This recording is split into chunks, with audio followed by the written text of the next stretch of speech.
As consumers, we are bombarded by it at every turn, like the Incredible Hulk being bombarded by gamma rays. But what makes some media endure, while others are banished to the forgotten black hole of obscurity, never to be heard from again?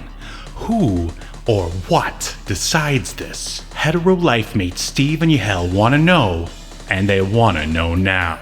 This is Obscurity Now.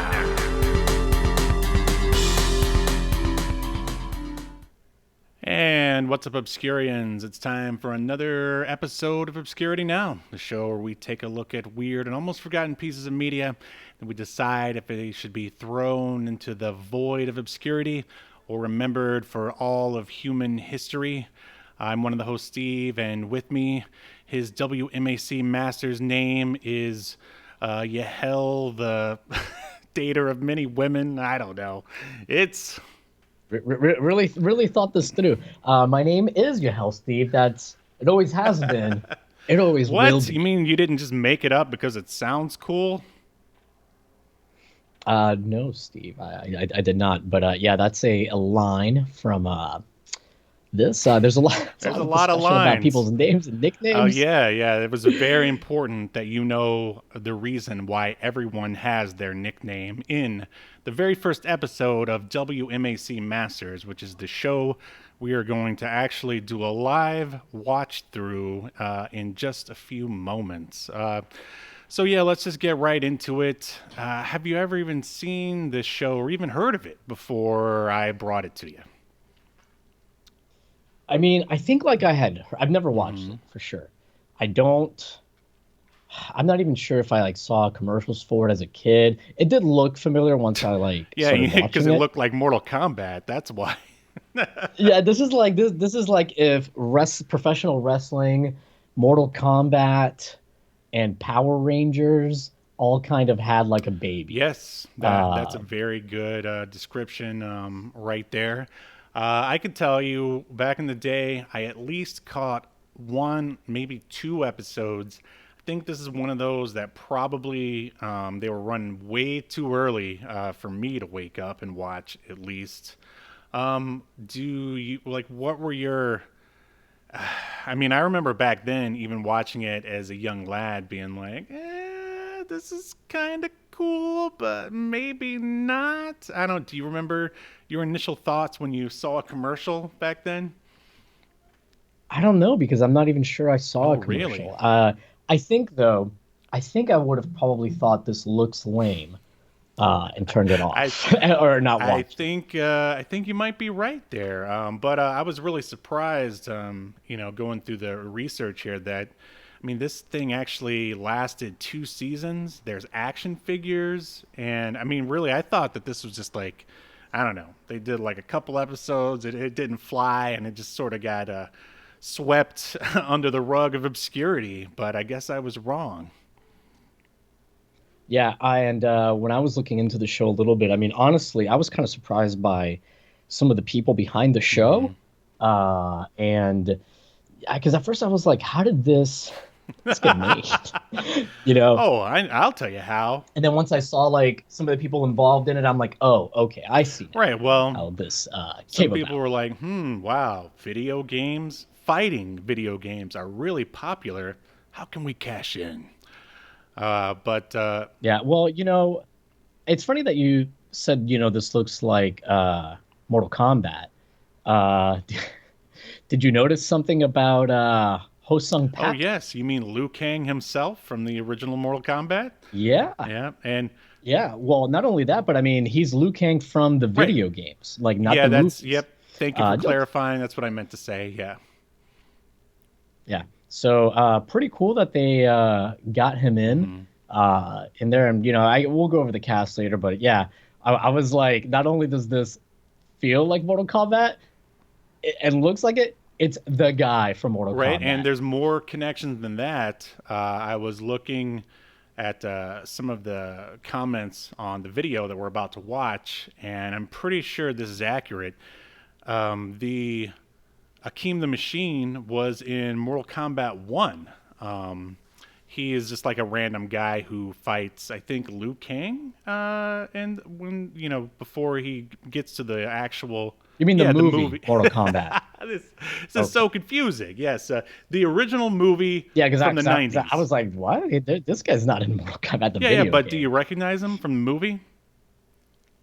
He looked familiar, but no, I All did right. not remember. Like, Well, I don't know why, let's but that must be yeah, why. well, let's dive into WMAC Masters. Welcome to your feature presentation.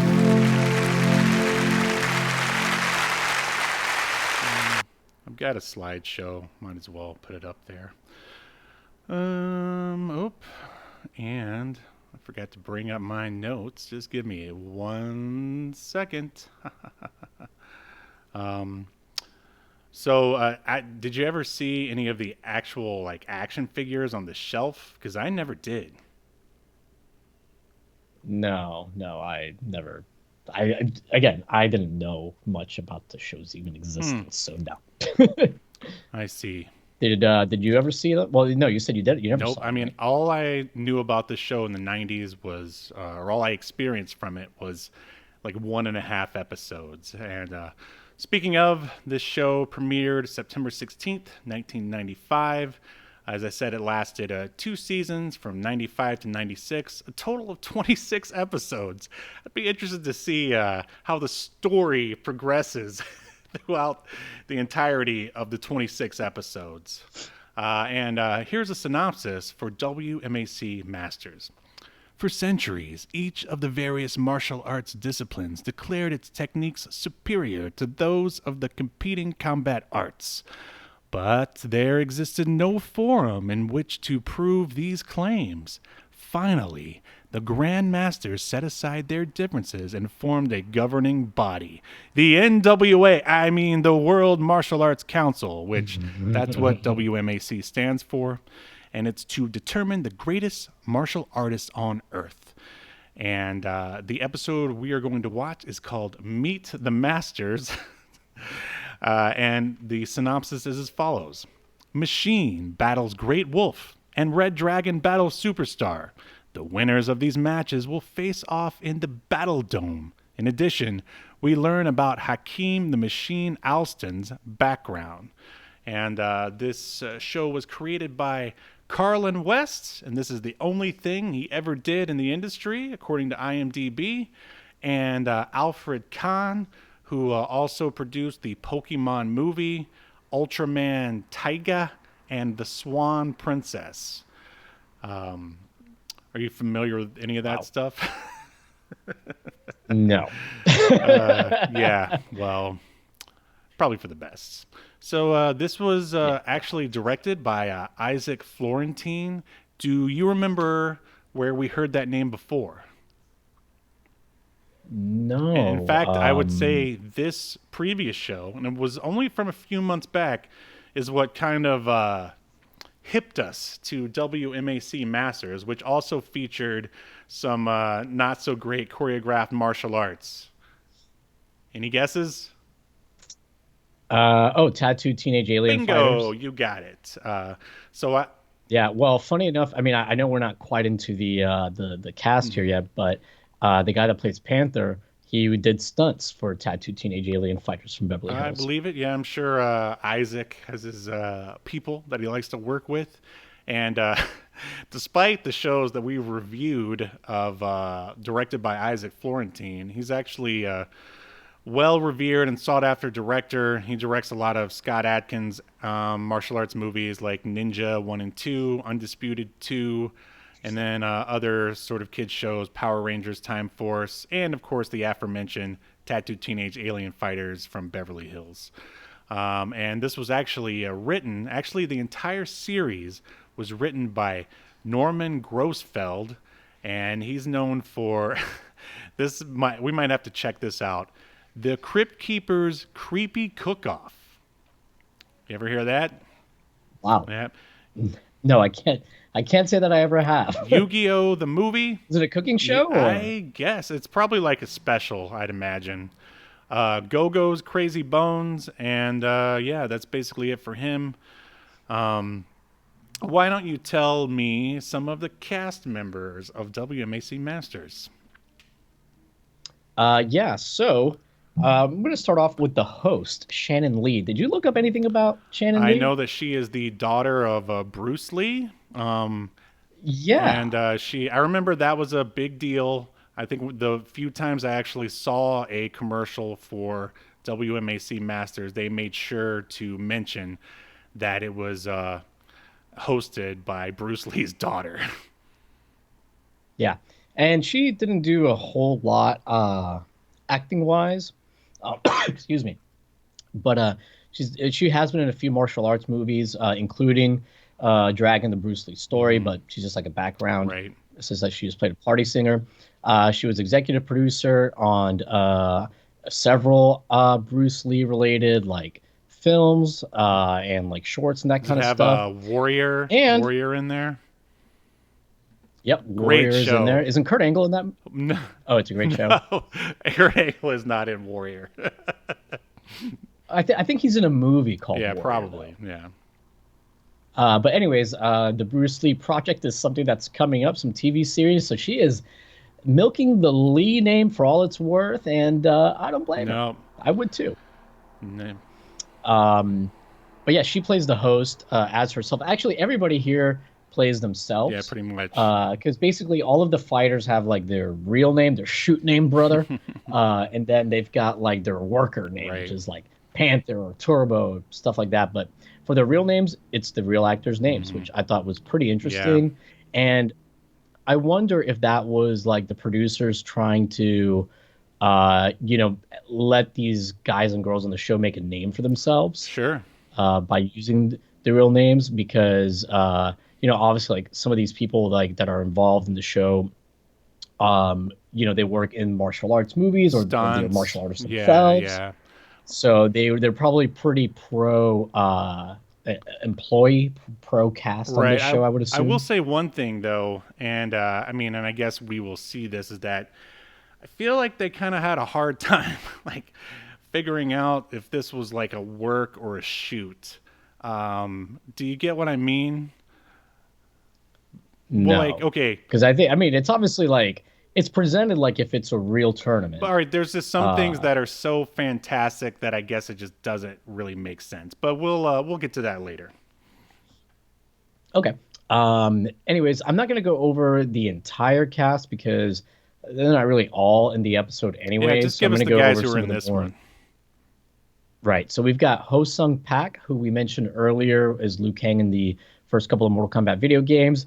His WMAC Masters nickname, as they call him on the show, is Superstar. Very creative.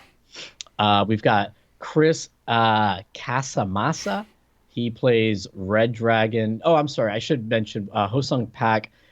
He was in several like martial arts related like shows and movies. He was in Blood Rain, which I just watched the other day, oddly enough, for the first time. I was watching it with someone who's really into Blood Rain. And their first tattoo was a Blood Rain tattoo. And now they hate it. They hate the franchise. I don't know. But anyways, they had mentioned, I didn't know that there was a Blood Rain movie. I never watched it. So it was just kind of like, there's 3. Oh, wow. There's a more recent one called Blood Rain: The Third Reich. We're going to go through all of them. And honestly, it was pretty fun. It's stupid, historically inaccurate as hell, but it was pretty fun. But as he's also done a bunch of stunts, and that seems to be what he mostly does now is stunts. Moving on, we've got Chris Casamassa. He plays, his nickname is Red Dragon. He started off in Karate Kid, which I thought was pretty interesting. He was also in something called Mortal Kombat Federation of Martial Arts. Interesting. Which is described as just a video, so I don't know, it might be like a fan thing. But yeah, he's also done a few stunts, but the guy really hasn't like worked that much. His last thing was in 2013. Moving on, we've got Hakeem Alston, who plays Machine or the Machine. Right. Anyways, and you know what I thought was interesting is that like in the show we're gonna see his discipline is Taekwondo. Like he has like a whole thing where they like cover him like learning Taekwondo, and in real life that's what he started training in as well. Taekwondo, much like a young Yahel. But I don't know if you know this, Steve. I'm a real black belt in I Taekwondo. did not know that. I don't know if you knew that. Wow. Any Yeah, any other secrets you're Taekwondo. hiding from me? I have to know everything. I'm sure there's many secrets, but yeah, I was in Taekwondo. I think from like 11 to like I don't know 14 or So, 15. I know I on a stopped. scale of like 10 to 100, how much do you love Andrew Tate? I mean, that's what you MMA guys are all about, right? It's not Top MMA, G. it's Top Taekwondo, G. brother. Well, I don't think he'll be. We'll be hearing from him anytime soon, thankfully. He's in a void of obscurity right but, now called the clutches of some yeah. government. Yeah, Romanian Right. prison, Romanian jail. Anyways, but yeah, I was a black belt in Taekwondo, and I very clearly remember my first tournament because the other yellow belt, because I was a yellow belt at the time, that they had for me to face was much smaller than me, and presumably much younger too. And I kicked him once, and he fell and started crying, and that was the end of that. And I Whoa, won. whoa. All right. So I'm not the one who should be called Savage Steve. Call back to last week's episode. Savage Yahel over here is beating up 9-year-olds in Taekwondo tournaments. Well, I was like 11, so Oh, I mean, 11. That's much better. His parents, and here's the kicker: his parents paid for him to get beat Right. up. Well, hey, I mean, hopefully he became stronger, better, blah, blah, blah, blah, blah, blah, blah. Or no, and that guy became Andrew Tate. The end. End of story, end of episode. We're done.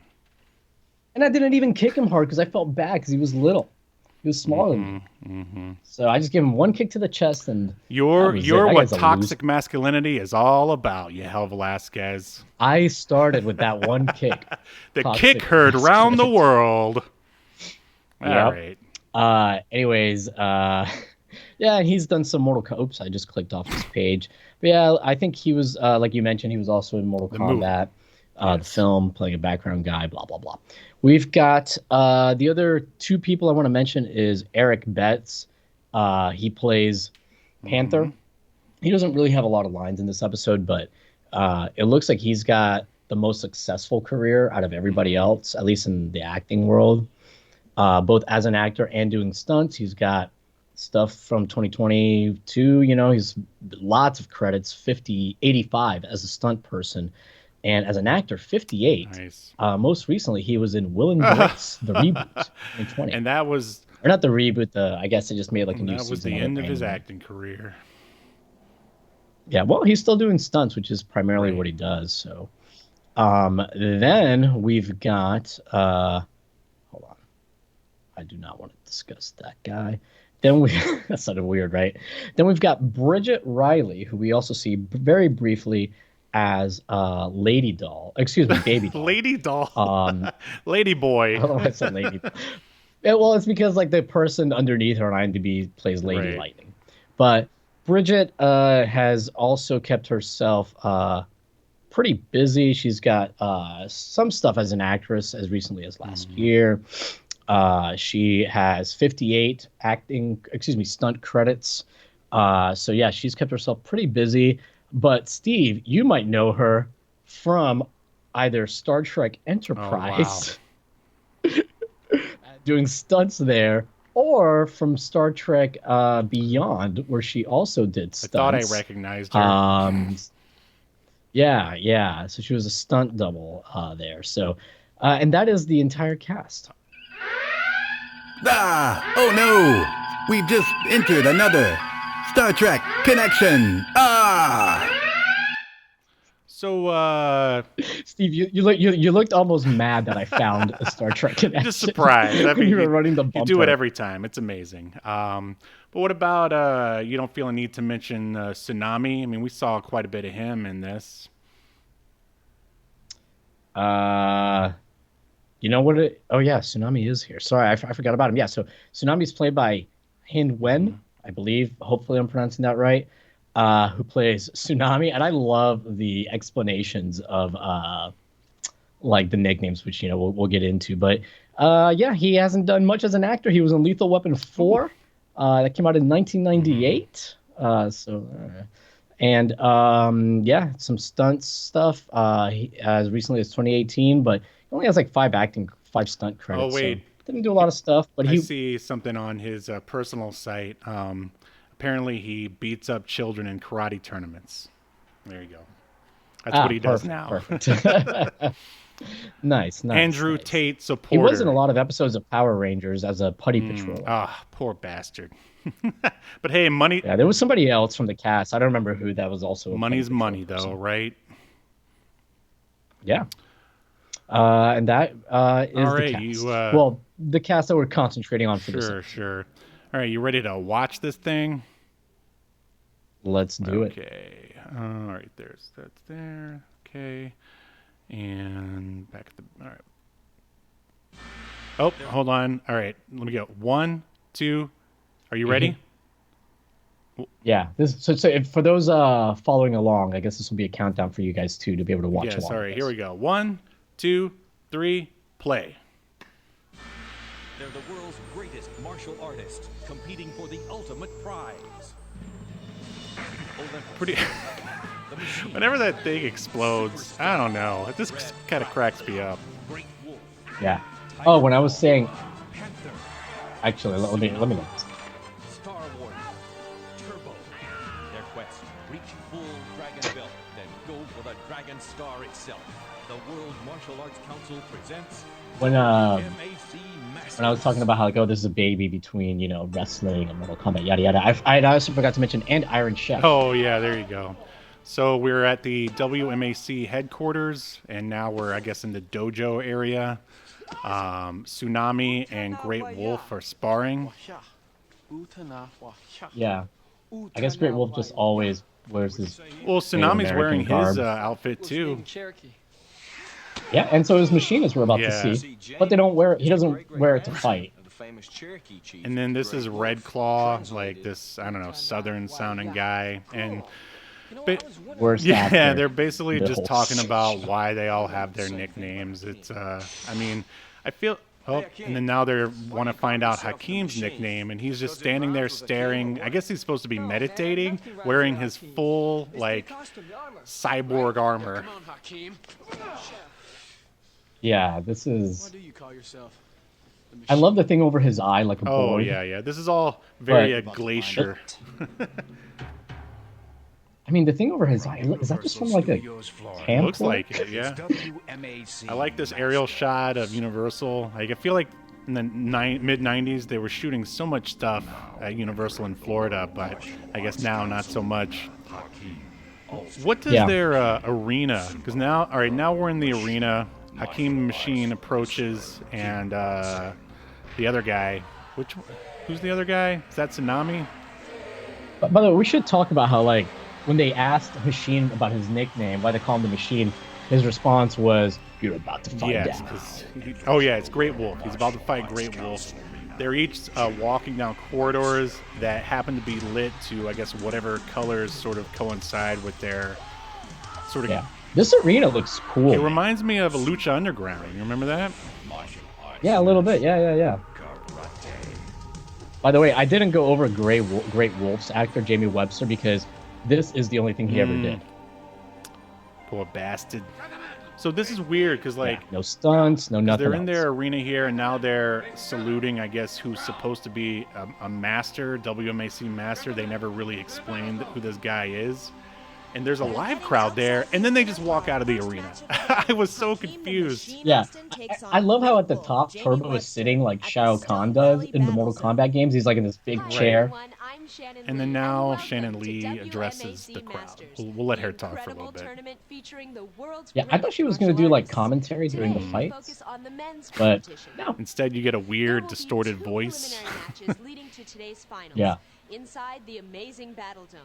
The winner there I will. So the whole concept here is like they have these belts. Each fighter has a belt, and they have to collect these like medals from the belt by defeating the other fighters. And once you've defeated, I guess, enough fighters to fill up your belt, then you get to face off Turbo, who I can't remember what his big thing is that he has, but you're trying to win that from him, basically his championship. Right, and then you win the Dragon Star. What do you think of the? Yeah. All right, right now they're showing like almost like stats of each character, saying like their signature moves, and it looks straight out of Mortal Kombat. Like I think it's to a detriment. They were trying to be like in this with their energy bars. I was like, you don't need that. Like, yeah, dude, there is too much going on. Too many rules, and like this part coming up here. All right, so right now they have to fight basically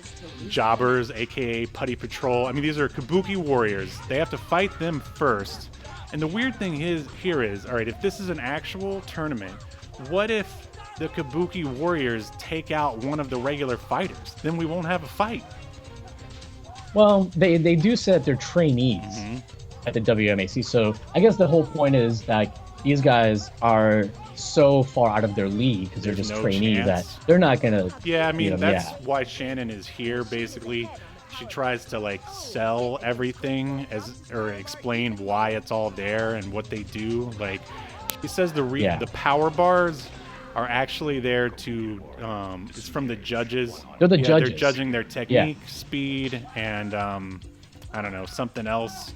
But it's just taking up space on the screen. And so the fight with the Kabuki Warriors is over, and now they're going against each other. Like, when you first started seeing them fighting, like the Kabuki Warriors, what did you think about the choreography?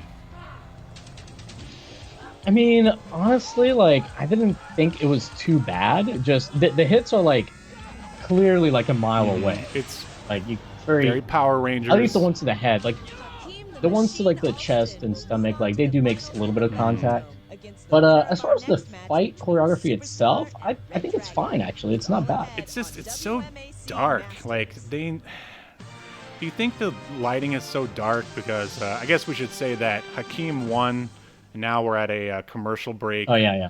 The fights are too short. Like I know they're trying to fit as much as they can into a 30-minute show, but I mean, did you think that fight ended like a little abruptly? Yeah, it did end pretty quickly. I could not understand what these guys were saying.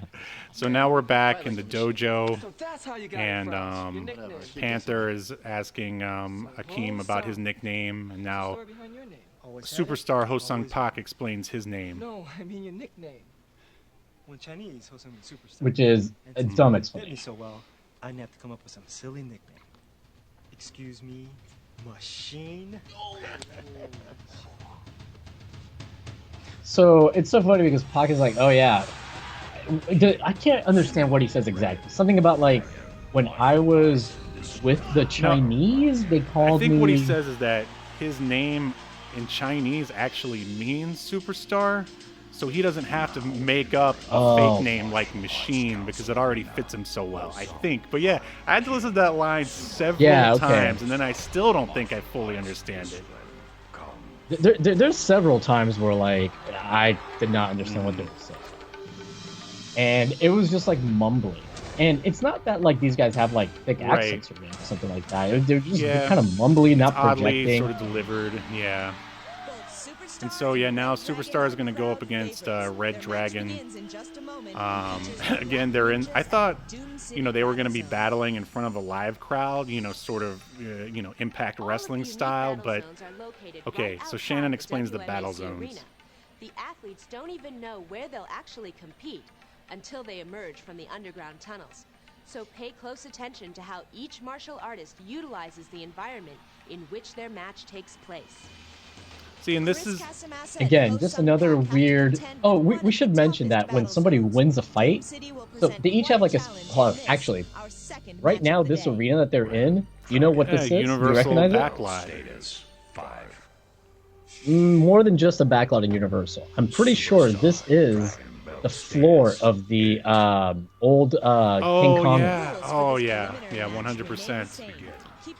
I used to love that ride. Yeah. And this is when I think it just gets too fantastic. I mean, I guess they try to explain it to where like, oh, we have these like wacky places for them to fight so it will test their agility. And look at him doing the Liu Kang spin kick. He does it so much of this episode.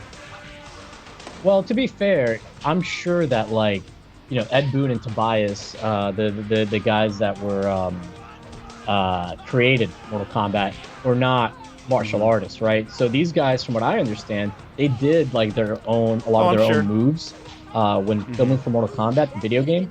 So that's probably just a kick that he's really good at. No, I mean, there's nothing wrong with him doing it. I just think it's so this is so obviously derivative of Mortal Kombat. That's all.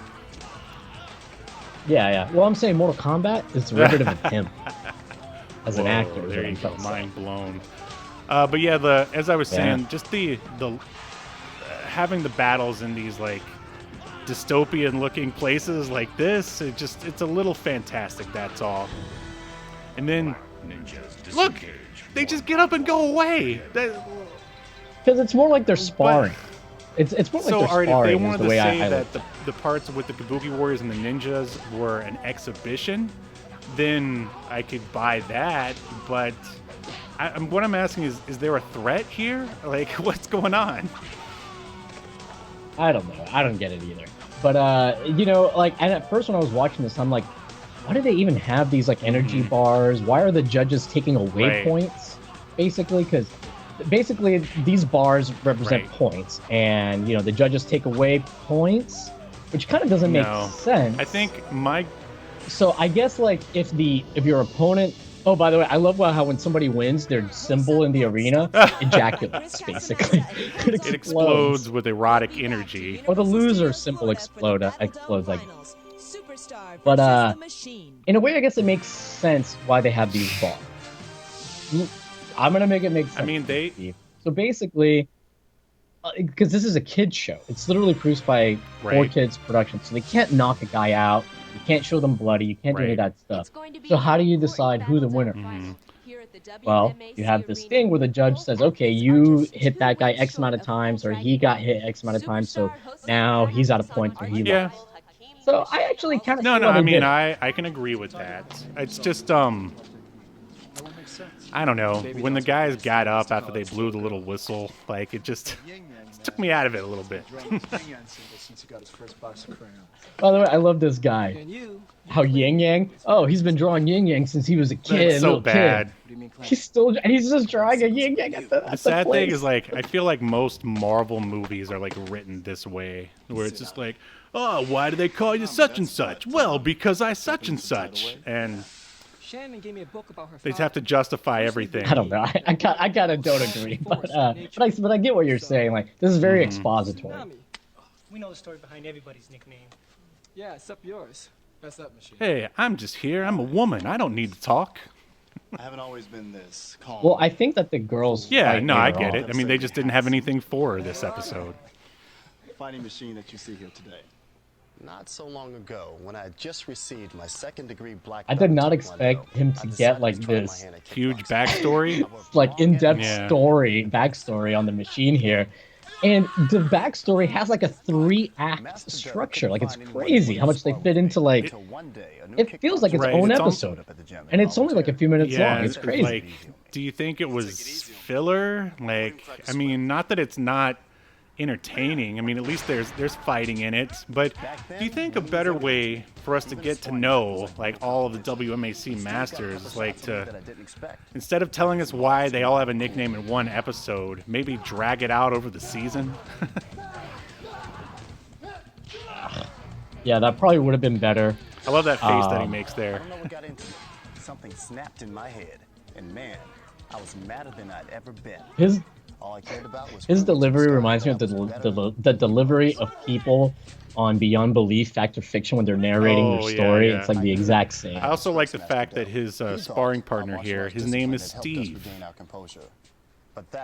Yeah, this guy's very Balrog-esque.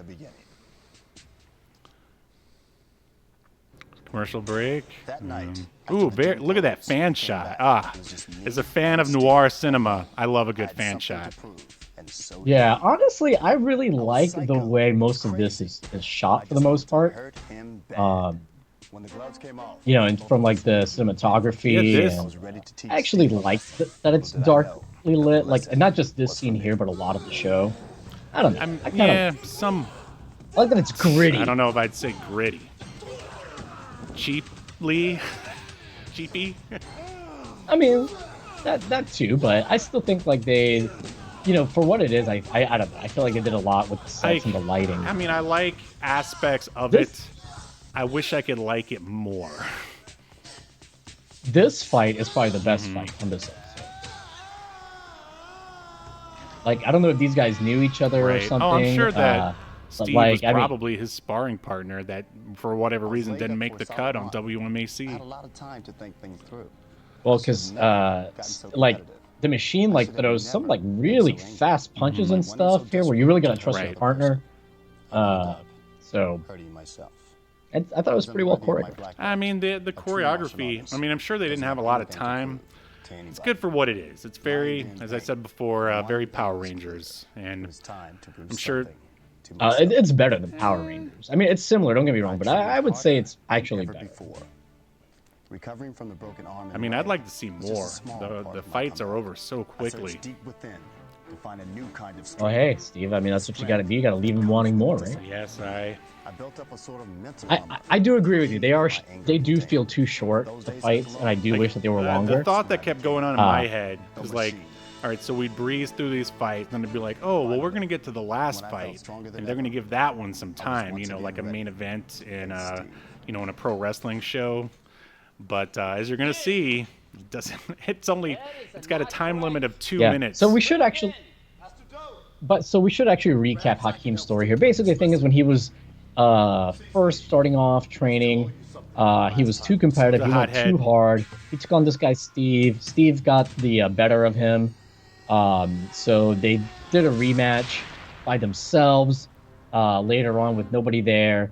And things got out of hand, you know, and Steve basically broke his arm and broke his leg because Hakeem, you know, he got too emotional. He got too angry. He wanted to beat him too badly. So, and from that, he learned to be disciplined and like a well-oiled machine, he says. Yeah, well said. Well done. I've literally just said it. So the machine. But I do like that, and he's funny how he's like, you know, I basically like I learned to like not let my emotions get the better of me, and then he says like, why use this, making a fist when you can use this? Opens his hand to like shake their hands instead. So he's kind of like saying, hey, I'm a pacifist. Well, sure. I mean, and then we even at the end of the episode, I don't know if you saw it or not, but there's a little. Someone else addresses the camera to encourage kids not to fight. It's like, even though you saw all this cool martial arts, remember, kids, fighting is wrong. And he also says, oh, if you want to learn how to become a martial artist, you know, look up your whatever dojo. This is like the TNA Terror Dome. Basically. Yeah, I wonder. I wonder if it's lowering. There's like a rounded metal cage lowering over that. I wonder if they shot in that TNA soundstage. I was actually trying to find that out, which soundstage they shot in. Because I remember when we were waiting in line, they would have the plaques up there of all the shows that shot in there. And I want to say that WMAC Masters was one of them, but I might just want to be saying that. I don't know for sure. Yeah, I'll try to find out, but I'm pretty sure that... Yeah, it doesn't look like it's available online. But maybe we can find out because they use the Legends of the Hidden Temple soundstage. Yeah. It's the same one that was used for... So we can find out the soundstage for Legends of the Hidden Temple. We can find out this. I do like how after this fight, like they break down, you know, like some of the strategies that they each used. They did some replays that were pretty decent. I mean, and it was actually cool to like see like they put some thought into like they're trying to tell a story with the fight, so I appreciate it. Yeah. And they can't touch the cage. This fight's a little. I wish actually like all the fights were kind of like this instead of the meter. Right. Because in this fight, there's no energy bar. It's points. And they lose points or you gain a point if you make your opponent touch the cage. Yeah. And I like how there's like lightning sound effects. Right. This is like Halloween Havoc, basically. Or like that TNA Lockdown where they did the electrified cage match with like Team 3D. Oh, yeah. Oh, man. What have we been doing with our lives?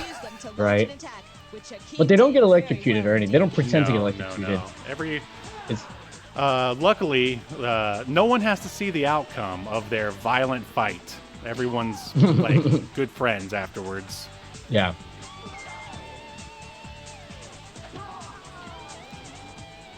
Yeah, I do like how they use like the there's like some like platforms that are not part of the cage that they're allowed to use and touch. If the score's tied after 2 minutes, we go into sudden death. Sudden death.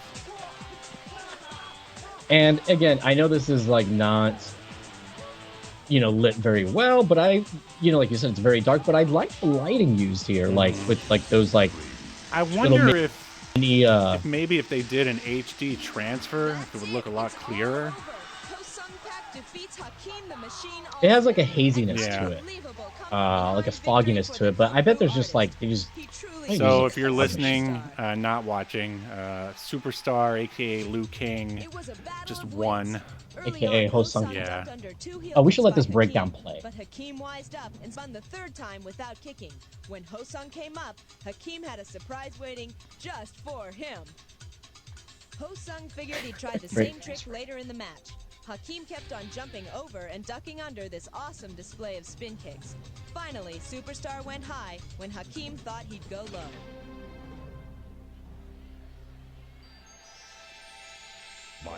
Yeah. So I really appreciated that little explanation. Like, there's some really good stuff, and then just stuff that they sort of overthought, I feel like. When this goes on the belt, it like spins into place. Did you notice that? I did not. When the medal gets put on him. So we'll see it here coming up in a second. So Hakim hands his medal over to Superstar. Hey, it's because it's magnets. That's why. Yeah, it's got to be magnetic. Yeah. But it ended up looking. I'm sure it wasn't on purpose, but it looked cool. So I think the Dragon Belt looks cool, but the Dragon Star looks really cheap. Yeah, it looks a little cheap. So we got another. All right. Herb Perez, Olympus. Today's show dealt with discipline, one of the 8 points of the Dragon Star. Remember, do what's right, don't fight. If you want to learn the martial arts, start by learning the code of the Dragon Star, and you could become a WMAC master yourself. Mommy, I want to learn violence. Do you know? I didn't really cover Olympus, who we saw at the end with the message to the kids, because he's only done 2 things. But did you see what his real name is? I did, but I don't remember it. He's got the least threatening name, Herb. Oh, yeah. Herb Perez. Herb. Well, that's when you change your name to Vin Diesel, you know? When you got a name like Herb. Yeah, I guess so. All right, you ready to render your verdict? Yeah, let's do it. Question. All right, so Super... What did I say your name was? Super Womanizer, Dater, Yahel Velasquez of the WMACs. Do you think that WMAC Master should be tossed in the black hole of obscurity, or remembered for all of human history? Yeah, the show, has some faults for sure, like you talked about and I talked about. But I gotta say, Steve, I found myself enjoying this show way more than I thought I would. I love the bad acting. I love the unnecessarily complex backstories for some of these characters and their nicknames. I really like the set design. I don't know why, but I really like it. And I say remember it. I am actually thinking of watching the whole thing and maybe doing a YouTube video about it. Oh, wow. Well, I think you liked it a lot more than I did. I mean, I think I just wanted to see some good martial arts, but yes, I know that this is a kid show, so. But I feel like that's expecting good martial arts from Power Rangers or something. Right, like that. right. I mean, I just remember even back then watching it, I thought it was kind of lame. But yeah, the bad acting is good, and I mean, it's definitely entertaining. I just think it could somehow be better. Before you render your verdict, did you know that the creators of this company that created the show, it started off 4Kids Entertainment. It started off as Leisure Concepts. They eventually changed their name. Mm-hmm. Leisure Concepts was created or co-founded by Mike Jermicane. Do you know who that is? I do not. He is one of the creators of Thundercats. Oh, wow. Him and another guy, Stan Wetson, the creator of freaking G.I. Joe. Wow. So they created this company, actually, which I just thought was That is interesting. So, yeah, this was going to be like their big kind of cash cow after G.I. Joe, I guess. They were just like, oh, we're going to cash in on the Mortal Kombat craze and, make some toys and make some money. Yeah, I'll go with a remember. Yeah, why not? I didn't hate it. I didn't love it. I doubt I'm gonna watch anymore just because I don't have the time. I am genuinely invested in who wins the stupid tournament to face Turbo. Yeah. So yeah, we'll go ahead and I really wanted to see that stalemate bumper again, but you know what? We're gonna go ahead and remember it. So here we go. In accordance to Obscurity Now, the most important streaming YouTube podcast in all of the internet, you shall be remembered. Yes. Good show. Good show. Yeah. I realized I can't sign off on Tattoo Teenage Alien Fighters and then not sign off on WMAC Masters. Oh, that's a good point. So there we are. Anything else to add before we sign off here, Mr. Velasquez? No. Again, this was a lot more fun than I thought. You can watch the whole thing on YouTube. Well, I don't know if the whole series is on YouTube, but a lot of the episodes are. And certainly the first episode is. So, yeah, just put in YouTube WMAC Masters and WMAC Masters, and it should come up. Right. And if you have any thoughts or comments about our verdict about WMAC Masters, let us know in the comments on YouTube, or you can tweet at us or Instagram at us, all that stuff. And if you like action and fighting, then I highly suggest you check out the Kickstarter for Escape to Earth #2, which is my comic book, which is crowdfunding now all the way until the end of February 1st. Issue 1 was successfully crowdfunded and delivered on time. So if that's what you're into, it would definitely make me happy and help out the reptilian media family. But yeah. And by the way, Steve, I did notice that there's a 2-part episode in season 2. Are there drugs involved? Maybe, but I mean, it's funny. I noticed that because I just kind of skimmed through some of the other episodes, and they have lots of other episodes. It seems like where they go offset. Nice. To other locations. These are probably backstories, I assume, right. But yeah. So I don't know, man. I'm curious about the WMAC universe. It's weird. I think watching it, I almost feel the nostalgia just because of, I think, being working at Universal and then also going and watching TNA so many times. I think that's also kind of like a thing, at least for me. But yeah, makes sense. All right. Oh, another thing. If you're one of the people who just listens to us or even watches, and I'm interested to hear what you think about these watch-through episodes. Do you hate them? Do you like them? Let us know. Other than that, yeah. Hey. What's up? No, I was saying that's a good idea. Yeah. Other than that, we'll be back next Sunday as we discuss more obscure media only on Obscurity Now. See you next Sunday. I'm having a weird day. The name's Adam. Where I'm from, I'm known as the Zero Thief. Depending on who you ask, some might say I'm the best thief. But believe it or not, even the best screws up every once in a while, and that's what I did, and I had to make a fast getaway. I ended up crash landing on this bizarre planet. Turns out, I didn't get away fast enough. These winged freaks followed me here. It's just us here, Zero Thief, on this empty backwoods planet. So start talking, either to me or my blade. Okay, I do have something to tell you. It's about the planet. It's not that empty. Come on, man. I thought you were gonna die. Come on, loose. Cut me loose. Behind you. Whoa!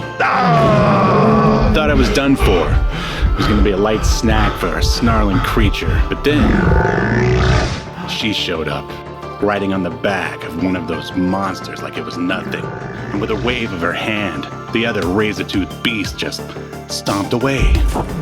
I'd never seen anyone like her before in my life. I thought I'd say something clever. Thanks, have you seen my ship?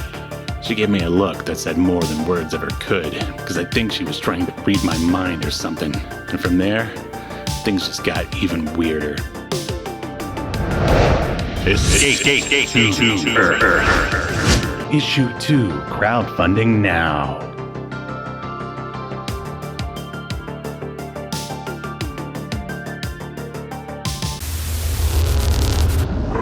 You've been enjoying Obscurity Now, a podcast that's recorded live to tape and streamed to Twitch and YouTube. Subscribe so you never miss an episode or hilarious quip. Take us with you by following the download links provided in the show notes to wherever you get podcasts. And take notice of our various social media links. If that's what you're into, I'm not here to judge. And make sure you join us live next week at 6 p.m. Eastern, 3 p.m. Pacific as we continue to discuss more obscure media only on Obscurity Now.